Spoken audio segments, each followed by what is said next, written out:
Azatlyk radiosynyň maglumatlaryny howpsuz ýagdaýda ýydarlamak isleýäňizmi?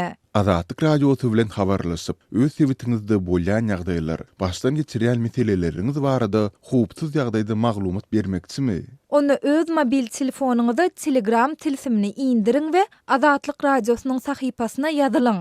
Telegram tilsimini mobil telefonuňyza görä ya App Store'dan ya da Play Market'ten indirip bilersiňiz. Telegram'y indirenizden soň peýda bolýan instruksiýalara laýyklykda maglumatlary girdiň. Siz aktivasiýa açar sözüni almak üçin özüňiziň hakyky telefon belgiňizi girizmelisiňiz. Şol bir wagtda siz öz adyňyzy görkezmän hem bilýärsiňiz. Tilsim işläp başlandan soň Azatlyk radiosu bilen şu telefon belgileri arkaly habarlaşyp bilersiňiz. Şeýlede şu sep arkaly siz Azatlyk radiosynyň Telegramdaky sahypasyna hem ýazylyp bilersiňiz.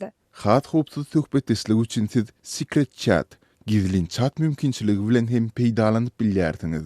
Telegram Messenger'ı mobil telefonuňyza indirenizden soň tilsimi dowamly täzeläp durmagy unutmaň. Azatlyk radiosu siziň şahsiýetiniziň gizlinligini dogry kepillendirýär. Azatlyk radiosyny Telegram arkaly ýydarlaň.